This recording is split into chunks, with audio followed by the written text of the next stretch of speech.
নমস্কার। 23.5 ঘন্টা নিউজ চ্যানেলে আপনাদের স্বাগতম।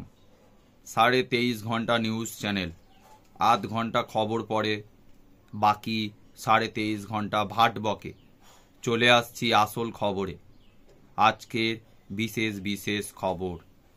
ভারত সরকার সিদ্ধান্ত নিয়েছে এই অত্যধিক গরমে পাইপ লাইনের মাধ্যমে ইউরোপীয় ঠান্ডা দেশগুলি থেকে ঠান্ডা বাতাস ভারতে আনার জন্য।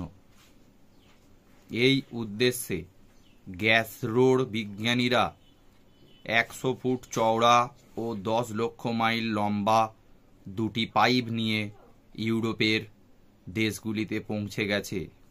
তারা বিবেচনা করবে কোন দেশের বাতাস সবচেয়ে সস্তা ও ঠান্ডা, সেইভাবে তারা ভারতে বাতাস পাঠাবে। অন্যদিকে স্ত্রীর পাঁদের আওয়াজ ও গন্ধে প্রবলভাবে অত্যাচারিত হওয়া এক পুরুষ তার স্ত্রীর বিরুদ্ধে 10,992 ধারায় মামলা রুজু করেছে কোর্টে।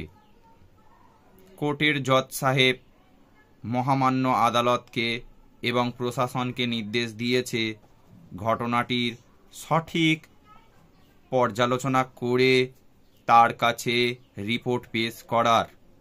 এই উদ্দেশ্যে 5 জন সদস্যের একটি 5 কমিটি গঠন করা হয়েছে।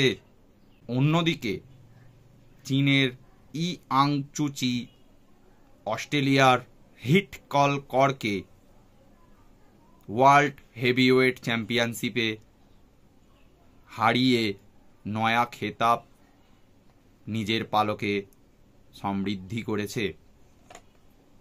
আজকের খবর এ পর্যন্তই। নমস্কার।